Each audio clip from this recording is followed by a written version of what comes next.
Assalamualaikum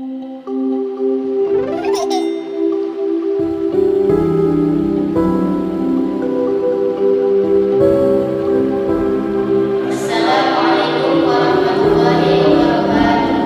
Kami dari kelompok 3 ingin mempresentasikan diskusi materi epistemologi dan kajian Islam.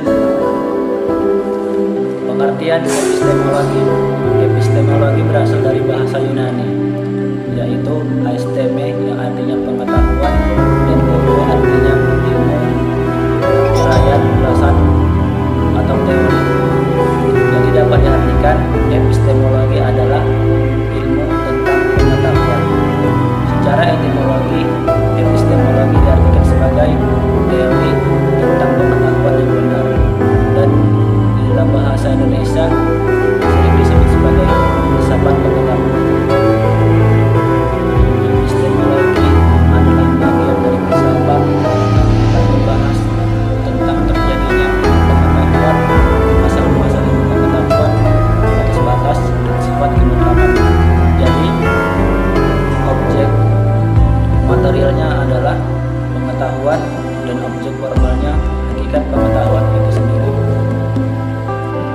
Yang kedua, pengertian Islam. Islam dalam bahasa Arab yang artinya berserah diri kepada Tuhan.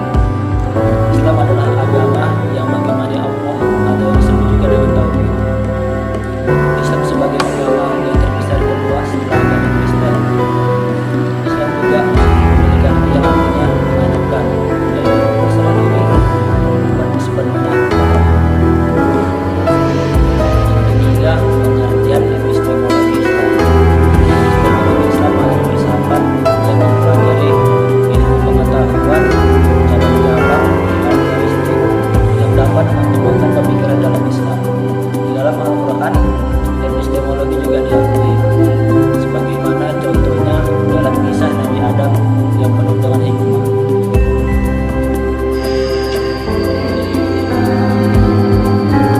Al-Quran adalah kitab suci Islam yang berisi firman Allah Subhanahu wa Ta'ala yang diturunkan kepada Nabi Muhammad SAW melalui malaikat Jibril.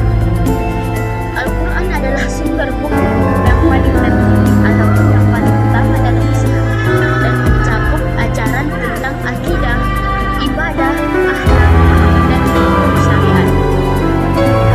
Yang kedua ialah hadis, atau bisa dikatakan adalah sunnah Nabi.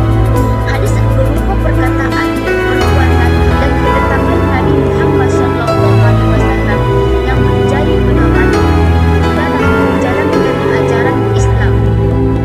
Hadis juga menjelaskan dan melengkapi ajaran dalam Al-Quran. Yang ketiga ialah intuisi. Intuisi adalah kemampuan untuk memahami atau mengetahui sesuatu secara langsung tanpa melalui proses berpikir yang panjang ataupun analisis yang jelas. Intuisi seringkali dianggap sebagai firasat atau insting yang muncul secara tiba-tiba dalam pemikiran seseorang. Ciri-ciri intuisi yang pertama ialah datang secara spontan tanpa perlu berpikir panjang. Yang kedua ialah tidak selalu bisa dijelaskan secara logika, kadang sulit untuk membuktikan dari mana asalnya. Yang ketiga ialah bersifat subjektif, berbeda pada setiap individu. Yang keempat, sering dikaitkan dengan pengalaman. Semakin banyak pengalaman seseorang, maka semakin tajam intuisi. Dalam Islam, kriteria kebenaran didasarkan pada sumber ajaran Islam dan prinsip-prinsip yang diajarkan dalam Al-Quran maupun hadis. Berikut adalah beberapa kriteria utama kebenaran dalam Islam. Yang pertama, berdasarkan wahyu. Dalam Al-Quran dan hadis, kebenaran dalam Islam harus sesuai dengan Al-Quran dan hadis sebagai pedoman utama.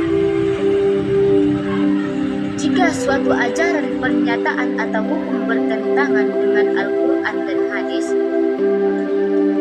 maka itu dianggap tidak benar. Yang kedua ialah kesesuaian dengan akal sehat.